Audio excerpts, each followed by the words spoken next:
Hello, squirrels. Today is Thursday, the 12th of December. Tomorrow's Friday, the 13th. Woo, my lucky day. I am not going to Teresa's today. She and her hubby are sick, so she said let's wait and see how next Tuesday is. So don't look for me to go on live with Miss Teresa today. And keep her in your prayers, please. And also her husband, that they will get well soon. And keep her son, who is in the Navy, in your prayers too, please. Thank you. Okay, we are on Little Men, Chapter 17, Composition Day. Hurry up, boys. It's 3 o'clock, and Uncle Fritz likes to be punctual, you know, said Franz one Wednesday afternoon as a bell rang, and a stream of literary-looking young gentlemen with books and paper in their hands were seen going toward the museum. Excuse me. Dentures. Tommy was in the schoolroom, bending over his desk, much bedaubed with ink, flushed with the ardor of inspiration, and in a great hurry, as usual, for easy-going bangs. Never was ready till the very last minute. As Franz passed the door, looking up laggards, Tommy gave one last blot and flourish and departed out the window, waving his paper to dry as he went. Nan followed, looking very important, with a large roll in her hand, and Demi escorted Daisy, both evidently brimful of some delightful secret. The museum was all in order, and the sunshine among the hop vines made pretty shadows on the floor as it peeped through the great window. On one side sat Mr. and Mrs. Bear. On the other was a little table on which the compositions were laid as soon as read, and in a large semicircle sat the children on camp stools, which occasionally shut up and let the sitter down, thus preventing any stiffness in the assembly. As it took too much time to have all read, they took turns, and on this Wednesday the younger pupils were the chief performers, while the elder ones listened with condescension and criticized freely. "Ladies first, so Nan may begin," said Mr. Bear when the settling of stools and rustling of papers had subsided. Nan took her place beside the little table and with a preliminary giggle read the following interesting essay on the sponge. "The sponge, my friends, is a most useful and interesting plant. It grows on rocks under the water and is a kind of seaweed, I believe. People go and pick it and dry it and wash it because little fishes and insects live in the holes of the sponge. I found shells in my new one and sand. Some are very fine and soft. Babies are washed with them. The sponge has many uses. I will relate some of them, and I hope my friends will remember what I say. One use is to wash the face. I don't like it myself, but I do it because I wish to be clean. Some people don't, and they are dirty." Here the eye of the reader rested sternly upon Dick and Dolly, who quailed under it and instantly resolved to scrub themselves virtually on all occasions. "Another use is to wake people up. I allude to boys particularly." And that's the way she said it. Another pause after the long word to enjoy the smothered laugh that went round the room. "Some boys do not get up when called, and Aunt Mary squeezes the water out of a wet sponge." And Mary Ann, squeezes the water out of a wet sponge on their faces, and it makes them so mad they wake up. Here the laugh broke out, and Emil said, as if he had been hit, "Seems to me you are wandering from the subject." "No, I ain't. We are to write about vegetables or animals, and I'm doing both, for boys are animals, aren't they?" cried Nan. And undaunted by the indignant "No" shouted at her, she calmly proceeded. "One more interesting thing is done with sponges, and this is when doctors put ether on it and hold it to people's noses when they have to have teeth out. I shall do this when I am bigger and give ether to the sick so they will go to sleep and not feel me cut off their arms and legs. I know somebody who killed cats with it, called out Demi, but was promptly crushed by Dan, who upset his camp stool and put a hat over his face. I will not be interrupted, said Nan, frowning upon the unseemly scrimmagers. Order was instantly restored, and the young lady closed her remarks as follows. My composition has 3 morals, my friends. Somebody groaned, but no notice was taken of the insult. First is keep your faces clean. Second, get up early. Third, when the ether sponge is put over your nose, breathe hard and don't kick, and your teeth will come out easy. I have no more to say. And Miss Nan sat down amid tumultuous applause. That is a very remarkable composition. Its tone is high, and there's a good deal of humor in it. Very well done, Nan. Now, Daisy. And Mr. Bear smiled at one young lady as he beckoned the other. Daisy colored prettily as she took her place and said in her modest little voice, I'm afraid you won't like mine. It isn't nice and funny like Nan's, but I couldn't do any better. We always like yours, Posy, said Uncle Fritz, and a gentle murmur from the boys seemed to confirm the remark. Thus encouraged, Daisy read her little paper, which was listened to with respectful attention. The cat. The cat is a sweet animal. I love them very much. They are clean and pretty and catch rats and mice and let you pet them and are fond of you if you are kind. They are very wise and can find their way anywhere. Little cats are called kittens and are dear things. I have 2 named Huzz and Buzz, and their mother is Topaz because she has yellow eyes. Uncle told me a pretty story about a man named Mahomet.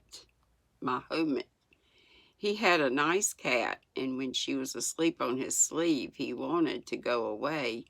He cut off the sleeve so as not to wake her up. I think he was a kind man. Some cats catch fish. So do I, cried Teddy, jumping up, eager to tell about his trout. Hush, said his mother, setting him down again as quickly as possible. For orderly Daisy hated to be interrupted, as Nan expressed it. I read about one who used to do it very slyly. I tried to make Topaz, but she did not like the water and scratched me. She does like tea, and when I play in my kitchen, she pats the teapot with her paw till I give her some. She is a fine cat. She eats apple pudding and molasses. Most cats do not. That's a first-rater, called out Nat, and Daisy retired, pleased with the praise of her friend. Demi looks so impatient we must have him up at once or he won't hold out, said Uncle Fritz, and Demi skipped up with alacrity. Mine is a poem, he announced in a tone of triumph, and read his first effort in a loud and solemn voice. I write about the butterfly. It is a pretty thing, and flies about like the birds, but it does not sing. First it is a little grub, and then it is a nice yellow cocoon, and then the butterfly eats its way out soon. They live on dew and honey. They do not have a hive. They do not sting like wasps and bees and hornets. And to be as good as they are, we should strive. I should like to be a beautiful butterfly, all yellow and blue and green and red, but I should not like to have Dan put camphor on my poor little head. This unusual burst of genius brought down the house, and Demi was obliged to read it again, a somewhat difficult task, as there was no punctuation whatever, and the little poet's breath gave out before he got to the end of some of the long lines. He will be a Shakespeare yet, said Aunt Jo, laughing as if she would die, for this poetic gem reminded her of one of her own, written at the age of 10 and beginning gloomily. I wish I had a quiet tomb beside a little rill where birds and bees and butterflies would sing upon the hill. Come on, Tommy, if there is as much ink inside your paper as there is outside, it will be a long composition, said Mr. Bear, when Demi had been induced to tear himself from his poem and sit down. It isn't a composition, it's a letter. You see, I forgot all about its being my turn till after school, and then I didn't know what to have, and there wasn't time to read up, so I thought you wouldn't mind my taking a letter that I wrote to my grandma. It's got something about birds in it, so I thought it would do. With this long excuse, Tommy plunged into a sea of ink and floundered through, pausing now and then to decipher one of his own flourishes. My dear Grandma, I hope you are well. Uncle James sent me a pocket rifle. It is a beautiful little instrument of killing, shaped like this. Here Tommy displayed a remarkable sketch of what looked like an intricate pump or the inside of a small steam engine. 44 are the sights. 6 is a false stop that fits in at A. 3 is the trigger, so he's got the thing labeled. And 2 is the cock. It loads at the breech and fires with great force and straightness. I'm going out shooting squirrels. Oh no, soon.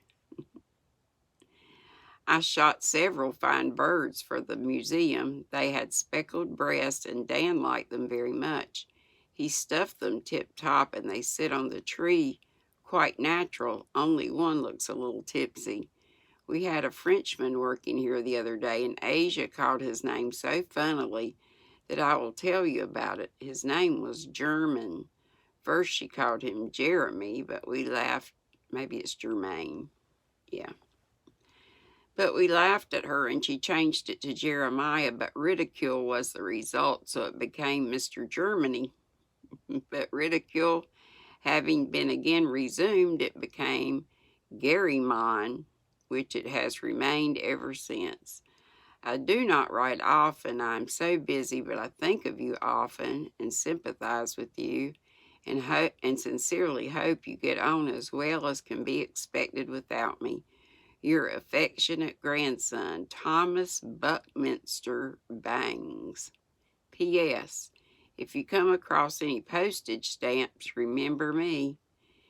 N.B. Love to all, and a great deal to Aunt Almira. Does she make any nice plum cakes now?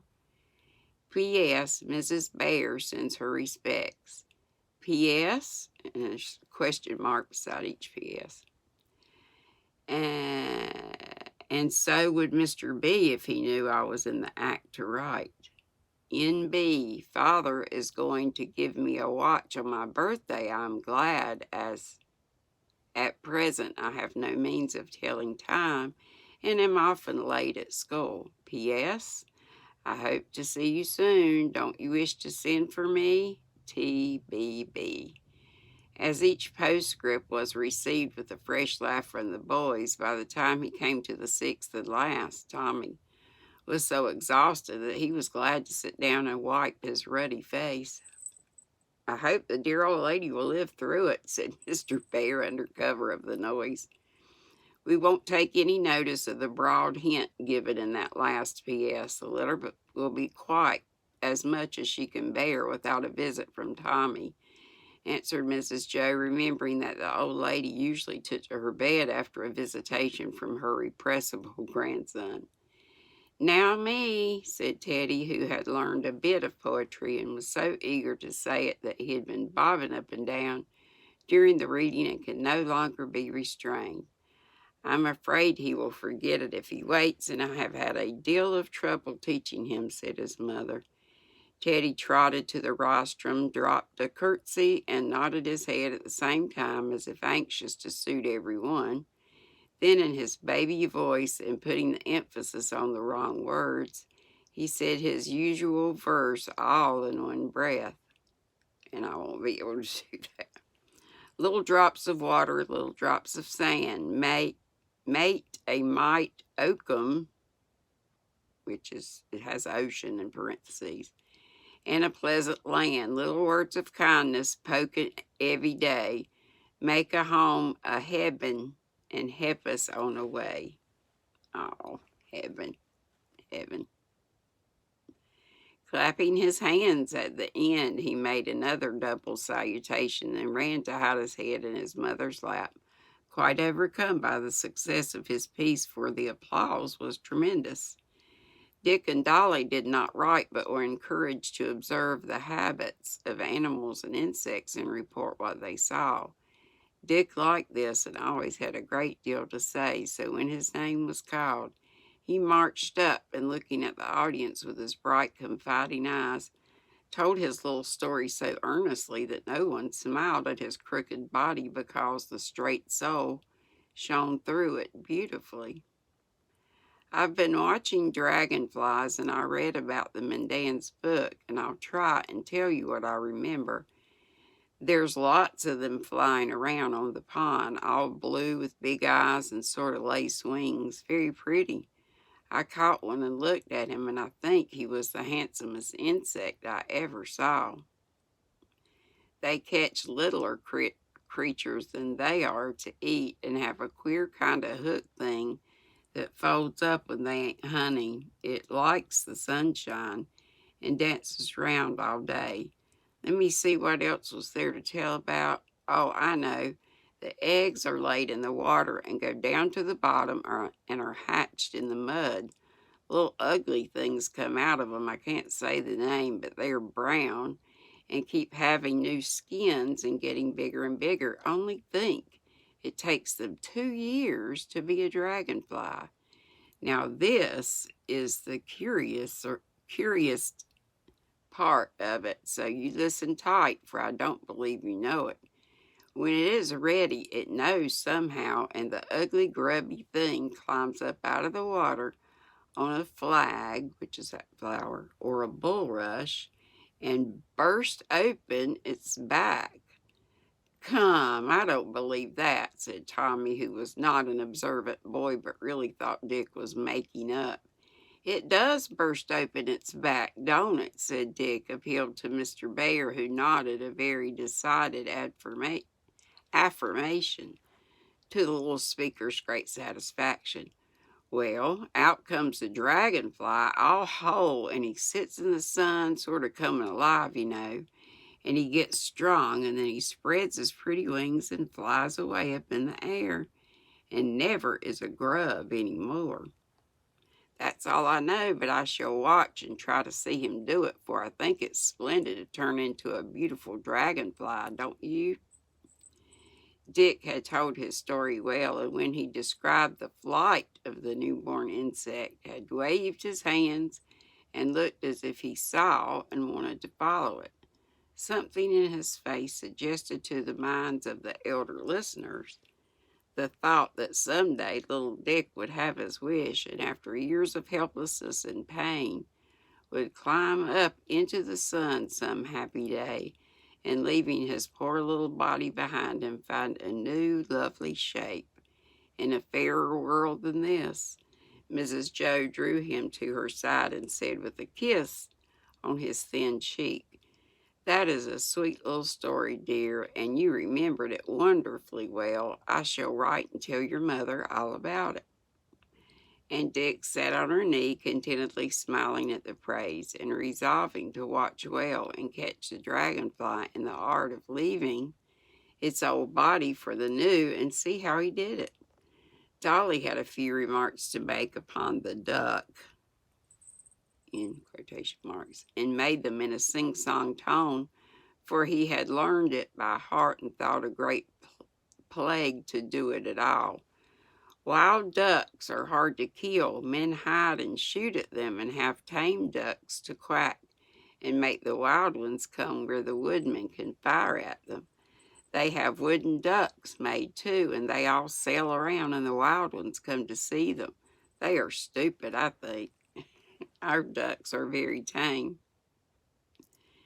They eat a great deal and go poking around in the mud and water. They don't take good care of their eggs, but them spoil, and mine don't, cried Tommy. Well, some people's do. Silas said so. Hens take good care of the little ducks, only they don't like to have them go in the water and make a great fuss, but the little ones don't care a bit.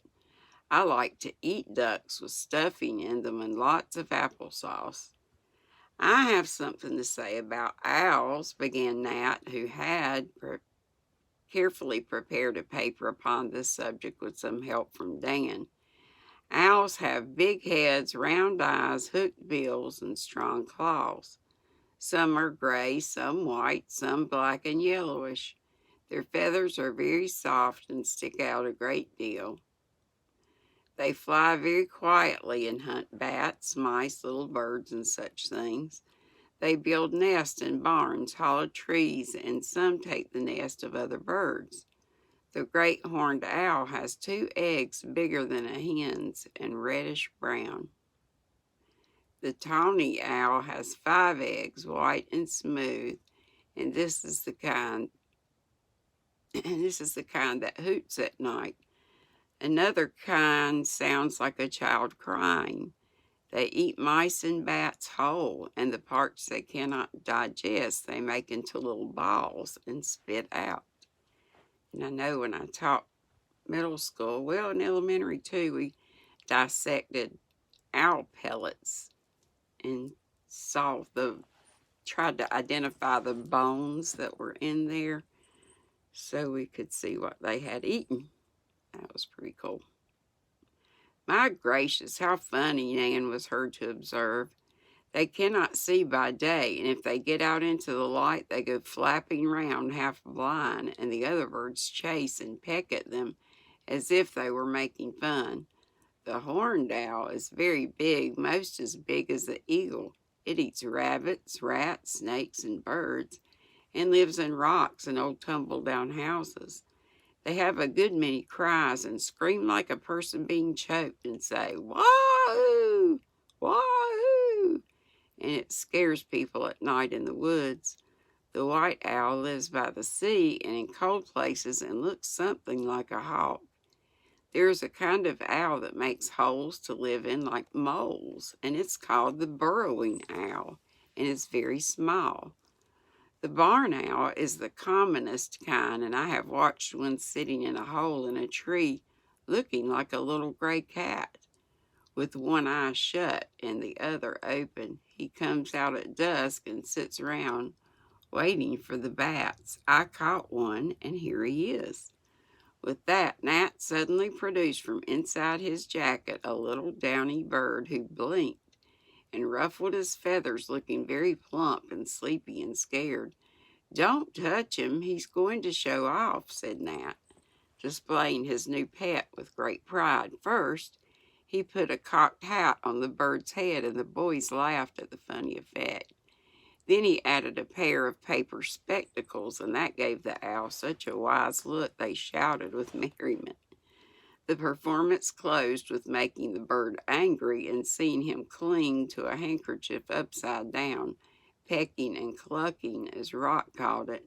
He was allowed to fly after that and seated himself on the bunch of pine cones over the door, where he sat staring down at the company with an air of sleepy dignity that amused them very much.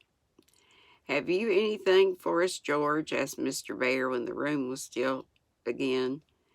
"Well, I read and learned ever so much about moles, but I declare I've forgotten every bit except they dig holes to live in, that you catch them by pouring water down, and they can't possibly live without eating very often." And Stuffy sat down wishing he had not been too lazy to write out his valuable observations, for a general smile went round when he mentioned the last of the 3 facts, which lingered in his memory. "Then we are done for today," began Mr. Bear, but Tommy called out in a great hurry, "No, we ain't. Don't you know we must give the thing?" And he winked violently as he made an eyeglass of his fingers. "Bless my heart, I forgot. Now is your time, Tom." And Mr. Bear dropped into a seat again, while all the boys but Dan looked mightily tickled at something. Nat, Tommy, and Demi left the room and speedily returned with a little red Morocco box set forth in state on Mrs. Joe's best silver salver. Tommy bore it, and still escorted by Nat and Demi, marched up to unsuspecting Dan, who stared at them as if he thought they were going to make fun of him. Tommy had prepared an elegant and impressive speech for the occasion, but when the minute came, it all went out of his head, and he just said straight from his kindly boyish heart, "Here, old fellow, we all wanted to give you something to kind of pay for what happened a while ago, and to show how we liked you for being such a trump. Please take it and have a jolly good time with it." Dan was so impressed he could only get as red as the little box and mutter, "Thank you, boys," as he fumbled to open it. But when he saw what was inside, his face lighted up and he seized the long-desired treasure, saying so enthusiastically that everyone was satisfied, though his language was anything but polished. "What a stunner! I say, you fellas are regular bricks to give me this. It's just what I wanted. Give us your paw, Tommy." Many paws were given and hardly shaken, for the boys were charmed with Dan's pleasure and crowded round to shake hands and expatiate on the beauties of their gift. In the midst of this pleasant chatter, Dan's eyes went to Mrs. Joe, who stood outside the group, enjoying the scene with all her heart. "No, I had nothing to do with it. The boys got it up all themselves," she said, answering the grateful look that seemed to thank her for the happy moment. Dan smiled and said, in a tone that only she could understand, "It's you all the same," and making his way through the boys, he held out his hand first to her, and then to the good professor, who was beaming benevolently on his flock. Time for a coffee sip on his flock.